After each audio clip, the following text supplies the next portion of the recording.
오늘 400개 기업에서 참석해 주셨거든요. 근데 제가 사실 저희 팀이 500분을 초대하고 싶다고 했을 때 동의를 분명히 했습니다. 근데 오늘 이 자리에 올라와서 보니까 좀 헉합니다. 저희가 일을 정말 크게 냈구나 싶어요. 한국에서 리서치를 주제로 이렇게 많은 기업에서 많은 분들이 오셔서 같이 이야기를 나눈 적이 있었을까 싶습니다. 저는 25년 만에 처음 보는 것 같아요. 그래서 그만큼 오늘 시간이 너무 뜻깊고 귀한 시간 내서 오신 만큼 저희가 열심히 준비한 내용에서 새로운 시각과 영감을 얻어가시기를 바랍니다. 작년보다도 참석해 주신 분들이 속하신 산업군이나 직군이 더 다양해졌습니다. 이제 고객과 사용자를 이해하고 이를 비즈니스 성장으로 연결하는 일은 산업과 직군을 가리지 않는다고 생각이 됩니다.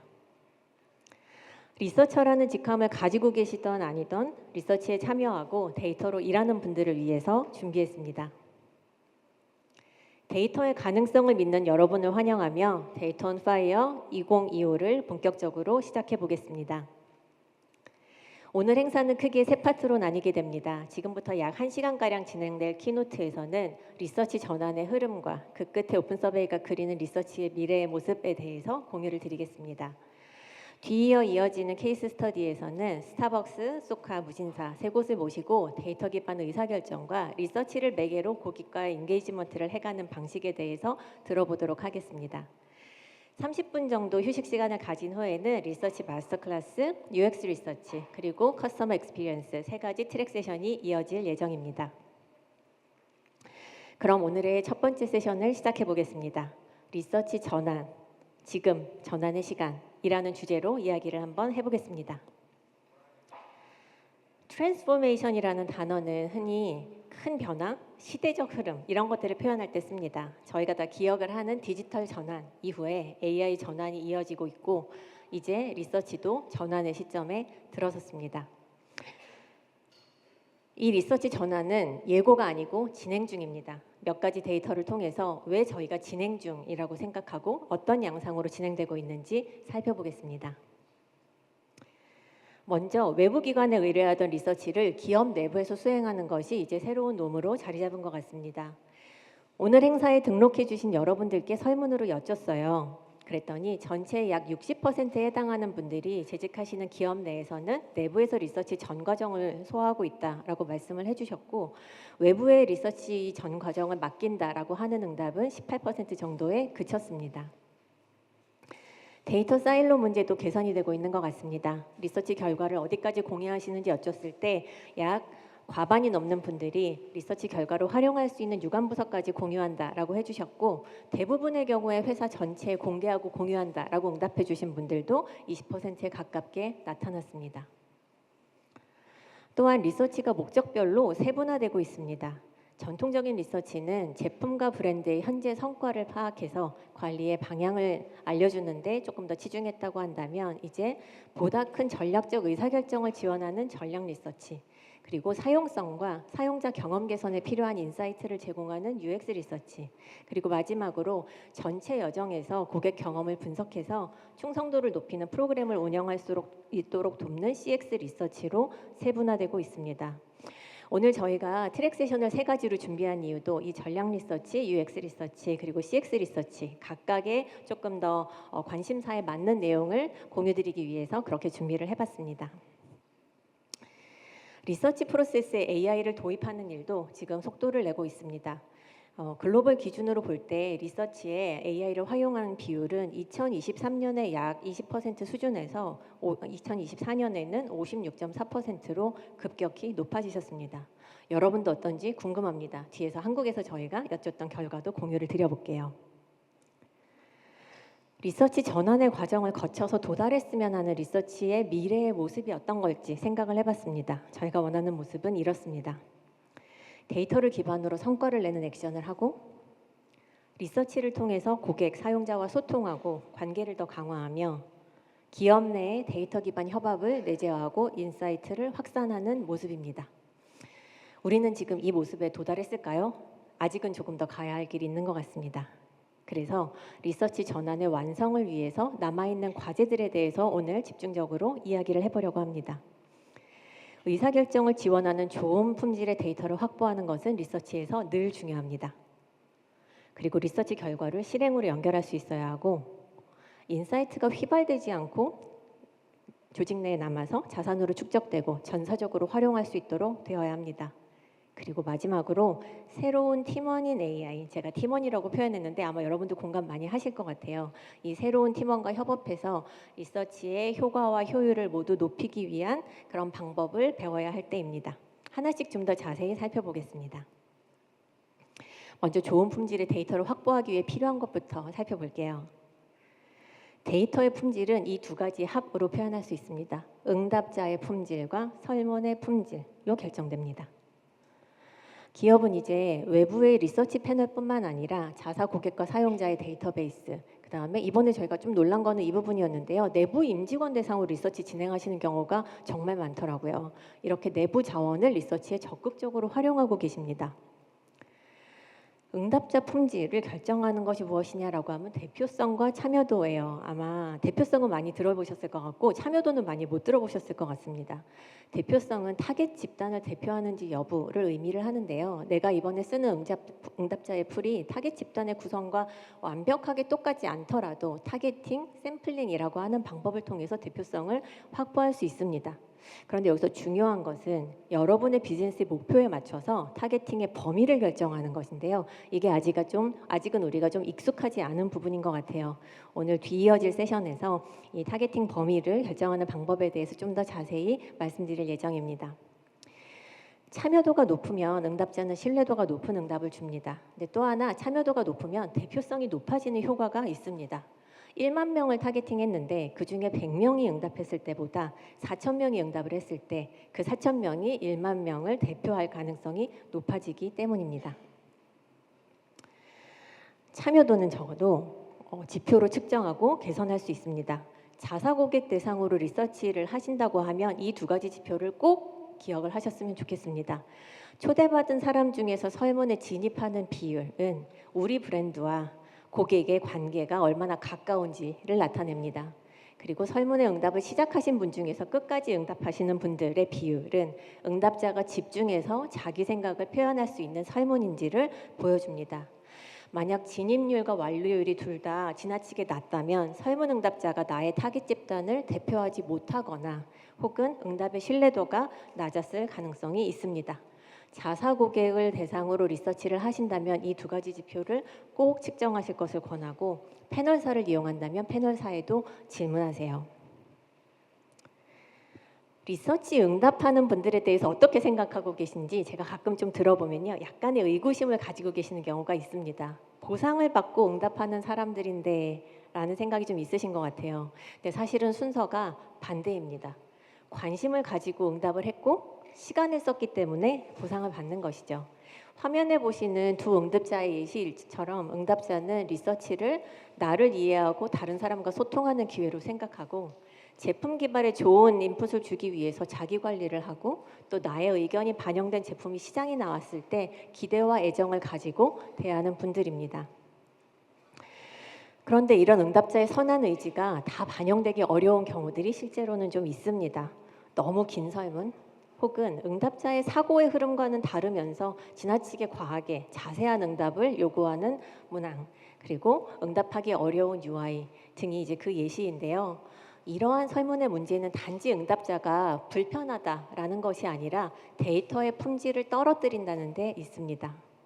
그래서 뒤이어 진행될 세션에서는 데이터 품질을 보장하기 위한 응답자 친화적 설문의 요건에 대해서 좀 더 말씀을 드릴 예정입니다. 좋은 설문을 만드는 것이 조금 막막하게 느껴지실 수 있을 것 같아요. 그런데 설문 품질은 측정하고 개선할 수 있습니다.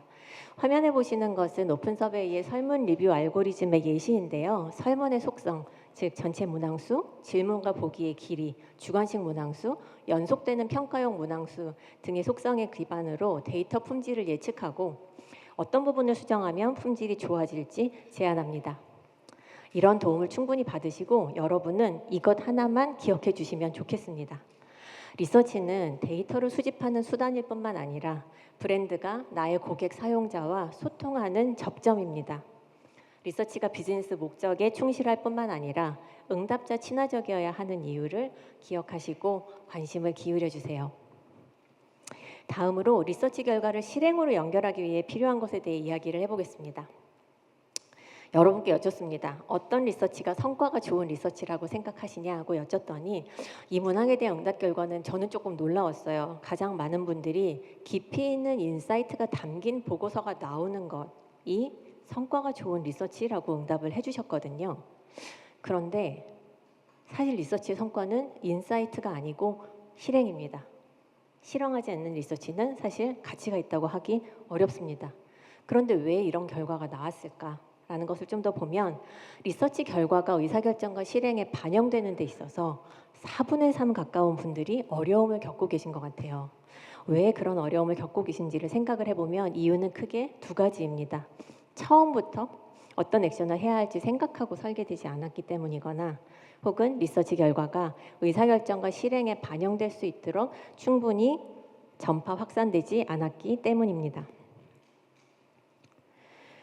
리서치 결과로 공유한 다음에 그래서 우리 뭐 해야 하나요? 라는 질문을 듣는다면 뭔가 잘못되었다는 뜻입니다. 처음부터 진행할 수 있는 선택지 그리고 어떤 조건에 해당할 때 그 선택지를 취할 수 있을지를 결정해 놓고 리서치를 진행한다면 결과가 다 나오고 나서 무엇을 해야 하는지 고민할 필요가 없어집니다. 한 가지 예시를 함께 보겠습니다. 섬유탈 취재 쓰고 계시죠? 이 섬유탈 취재 브랜드의 매출을 키우고 싶다고 하면 몇 가지 방법이 있을까요?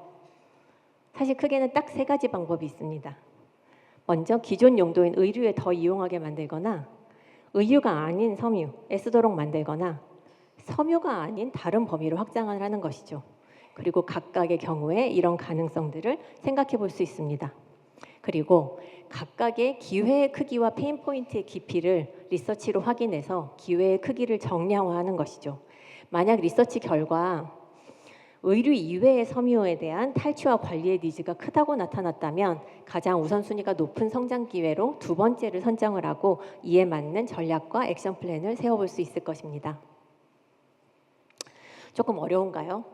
근데 매번 이렇게 새로운 전략적 선택지를 고려해야 하는 리서치만 하는 것은 아닙니다. 우리가 비즈니스 의사결정을 하면서 하는 의사결정들 가운데는 그 방식이 반복되는 것들이 있습니다. 예를 들어서 신제품 출시를 성공적으로 하기 위해서 제품 개발 단계별로 해야 하는 의사결정, 브랜드 관리를 잘하기 위해서 브랜드의 성장 단계를 진단하고 브랜드의 강약점을 기반으로 마케팅 전략을 수립하는 방법, 고객 경험을 관리하기 위해서 여정의 단계별로 고객 경험을 측정하고 개선 기회를 찾는 방법들은 들었을 때 굉장히 추상적인 개념이지만 사실 어느 정도 방법론들이 이미 정해져 있습니다.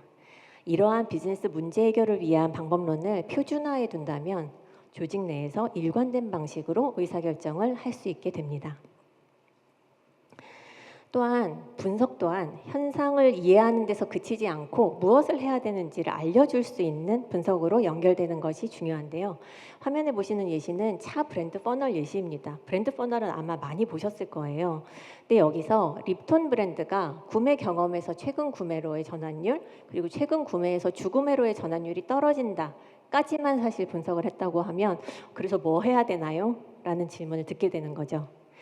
각 단계의 전환율을 카테고리의 1위 브랜드의 수준으로 높인다면 매출이 얼마나 향상할 수 있을지 계산을 하고 그 기회의 크기를 기반으로 우선순위를 선정한다고 하면 마케팅 투자에 대한 의사결정을 받으실 수 있습니다.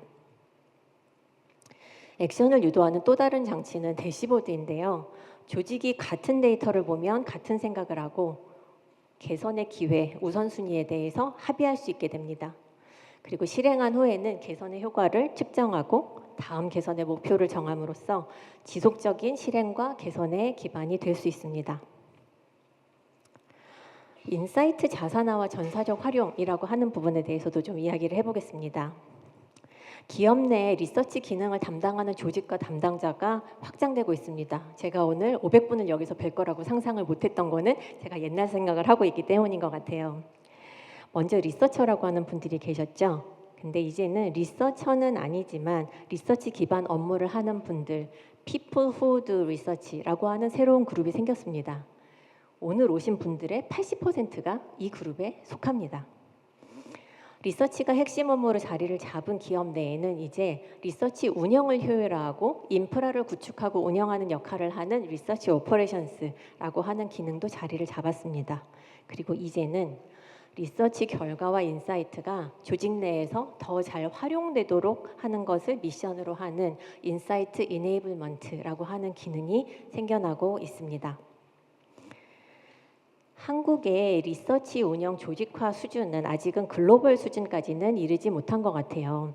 사실 리서치를 조직으로 이제 표현을 해본다고 하면 4가지 정도 유형으로 구분을 해볼 수 있는데요. 오른쪽으로 갈수록 중앙 집권화된 집중화된 형태라고 볼 수 있고, 왼쪽으로 올수록 조금 더 분산된 형태라고 볼 수 있는데, 글로벌 시장을 기준으로 보면 전담 리서치 조직이 있거나 혹은 전담 리서치 조직과 사업분의 리서처를 둘 다 두는 하이브리드 모델의 합이 전체의 과반을 넘습니다. 그런데 이번에 여러분께 여쭤보니까요, 한국에서는 아직은 전담 리서처가 없이 각 사업부에 속한 여러분들께서 필요할 때 리서치를 하시는 형태의 비중이 절반에 가깝게 나타나는 것으로 보이고 있습니다. 그러다 보니까 데이터를 축적하고 관리하는 것이 아주 보편화된 모습은 아닌 것 같습니다. 리서치 결과를 각 프로젝트 담당자가 보관하고 관리한다라고 하는 응답이 가장 많았고요. 한 곳에 모으더라도 아직은 파일을 모으는 수준에 그치고 있는 것으로 보입니다. 파편화된 리서치 결과와 인사이트를 한 곳에 모아서 조직 내의 모든 사람들이 활용할 수 있도록 하는 인사이트 저장소의 중요성이 부각되고 있는 이유입니다. 인사이트 저장소는 조직 내의 데이터를 축적하고 활용할 수 있도록 체계적으로 저장, 정리, 태깅, 검색, 공유할수록 지원을 해야 하고요. 중복 리서치를 방지하고 리서치 결과를 효과적으로 재활용하며 새로운 리서치를 기획할 때 참고 자료가 되어서 처음부터 시작하시지 않아도 되게 하는 역할을 해야 합니다. 그리고 조직 내 구성원이 더 자주 다양한 형태의 리서치 결과를 접하면서 데이터를 활용하는 능력을 함양할 수 있는 역할을 할 수 있어야 합니다. 마지막으로 새로운 팀원과 일하는 법에 대한 이야기를 좀 해보겠습니다. 아까 이제 여기 오신 분들이 약 80%가 리서처 직군이 아니시면서 리서치를 하시는 분들이라고 말씀을 드렸는데요. 그러다 보니까 대부분의 경우에 리서치를 설계하고 수행하는 데 있어서 조언이나 가이드를 받는 것을 선호하십니다. 또한 리서치 단계별로 보면 중요도와 소요 시간이 매칭되지 않는 문제가 눈에 띕니다. 화면에 보시는 차트에서 밝은 색은 단계의 중요도, 진한 색은 그 단계의 소요 시간을 표시를 한 건데요. 보시면 정량 리서치의 경우에는 설문지 작성과 데이터 정제 과정이 중요도보다 소요 시간이 높고, 정성 리서치의 경우에는 인터뷰 수행 전반 과정이 중요도 대비 소요 시간이 높은 것으로 나타났습니다. 리서치 전반에서 가이드해주고 시간이 많이 걸리는 일을 효율화해줄 수 있는 것, AI가 굉장히 잘 도와줄 수 있는 부분들이죠. 그래서 이미 AI는 리서치 깊숙이 들어와 있습니다. 리서치에 AI를 활용하고 있는 비율을 살펴보면요. 이번에 여러분들이 해주신 응답을 보면 한국에서는 현재 활용하고 계신 비율이 약 28%, 그리고 향후에 활용할 의향이 있는 분들이 약 60%로 나타났는데요. 글로벌에서는 현재 활용하고 있는 비율이 56%로 나타납니다. 그런데 불과 1년 전에 글로벌에서 이 같은 질문을 했을 때 현재 활용하고 있다라고 하는 응답이 20% 정도로 나타났거든요. 1년 만에 이만큼 증가했다는 얘기는 한국에서도 내년에 제가 다시 여쭤보면 대다수의 분들이 리서치 AI를 활용하고 있는 변화가 일어나 있을 가능성이 높다라고 할 수 있겠습니다. AI에 대한 여러분의 기대를 여쭤봤어요. 앞으로 어떤 단계의 AI를 활용하는 것이 도움이 될 거라고 생각하시나요? 여쭤봤더니요. 중요도가 높거나 혹은 중요도 대비해서 시간이 많이 걸리는 단계에 도움을 받고 싶다라고 하셨습니다. 중요한 일을 더 잘하게 시간이 많이 걸리는 단계를 효율화하는 것을 AI를 통해서 하고 싶다라는 뜻으로 이해가 됩니다. 추가로 리서치 전에 참고 자료 검색에도 AI를 활용하겠다는 응답 또한 높게 나타났습니다. 리서치 워크플로우에서 AI가 해줄 수 있는 역할은 꽤 명확합니다. 과거 자료 검색에서 설계, 수집, 분석, 그리고 시사점과 재현을 내는 단계로 이루어진다고 볼 수 있는데요. 각 단계별로 AI가 여러분을 도울 수 있습니다. 문제는 AI의 가능성을 어떻게 최대로 활용하느냐입니다. 오늘 파트 1 마지막 세션에서 박희원 디렉터가 오픈 서베이는 어떻게 AI를 접목해서 리서치 워크플로우를 혁신하려고 하는지를 말씀드릴 텐데요. 여기서는 저희가 개발 과정에서 발견한 것 몇 가지를 공유드려 보도록 하겠습니다. 여러분이 GPT 같은 일반적인 LLM을 이용해서 리서치 과정을 수행하신다고 한다면 참고가 될 것으로 생각해서 준비해 봤습니다. 먼저 LLM은 대규모 언어 모델입니다. 데이터베이스나 엑셀 형태보다는 언어화된 정보를 훨씬 더 잘 활용합니다. 왼쪽은 설문의 러 데이터고요. 오른쪽은 데이터 스페이스 안에서 1차 통계 처리를 거쳐가지고 자동으로 생성한 보고서인데요. 이 같은 정보를 주고 LLM에게 요약과 시사점 정리를 좀 시켜봤더니요. 우측 형태의 정보를 훨씬 더 잘 활용하는 것을 볼 수가 있었습니다. 두 번째 LLM의 특징은 비결정성입니다. 아시다시피 동일한 자료, 동일한 프롬프트를 줘도 매번 다른 산출물이 나오는데요. 탐색적인 분석이 중요한 경우에는 사실 아주 잘 활용할 수 있는 방법입니다. 화면에 보이시는 예시는 제가 동일한 리포트를 주고 시사점을 좀 정리해 본 건데 첫 번째와 두 번째 예시에서 뽑아준 시사점이 조금 다르지만 사실 둘 다 틀린 해석이 아닙니다. 다른 사람의 시각으로 내가 놓쳤을 수도 있는 시각으로 분석을 더 풍부하게 해보는데 도움을 받을 수 있다는 뜻인데요. 반대로 대신 정량조사의 경우에는 일관성과 재현성이 중요한데 여기서는 장애 요인이 될 수 있습니다. 그래서 정량조사에 AI를 활용을 할 때는 LLM뿐만 아니라 표준화된 템플릿을 보완적으로 이용하는 것이 중요하겠다라는 결론을 저희는 내린 상태입니다. 셋째로 정보의 양이 많고 프롬프트의 복잡도가 높을 때 처리 능력의 한계를 보이는 것을 자주 볼 수가 있습니다. 화면에 보시는 제가 한 60페이지 정도가 넘는 자동으로 생성된 보고서를 주고서 요약하고 시사점을 정리하는 것을 좀 시켜봤을 때 나타난 형태인데요.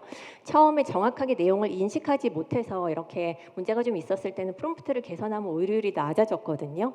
근데 그 이상 정교한 프롬프트를 주고 더 복잡한 작업을 요구하면 오히려 오류가 기하급수적으로 늘어나는 현상을 보였습니다. 정보를 한 번에 주지 않고 나눠서 처리하고 그리고 작업을 진행한 뒤에 취합하고 검증하는 단계들을 나누는 것이 필요하다고 생각이 됐습니다.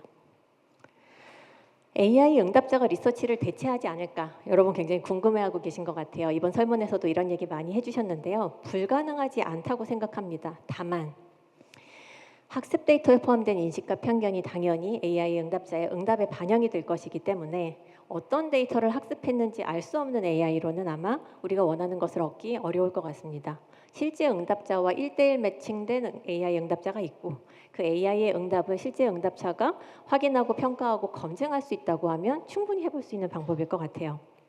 또한 하나 더 고려해야 될 것은 이렇게 해서 생성된 데이터를 또 다른 모델에 학습을 시키고 재생성한 데이터는 품질이 급격히 떨어질 가능성이 높기 때문에 AI를 기반으로 우리가 리서치의 일부를 대체한다고 하면 이런 문제점에 대해서 미리 고민을 해둬야 할 것 같습니다. LLM의 장점을 이제 활용하고 한계를 극복하는 방법, 저희도 고민이 굉장히 많은데요. 사실 AI가 리서치에 가져올 변화 자체는 지금 다 예측할 수는 없습니다. 지금까지 저희가 알고 발견한 것들을 기반으로 생각하는 건데 저희가 현재까지 선택하고 있는 방법은 이와 같습니다.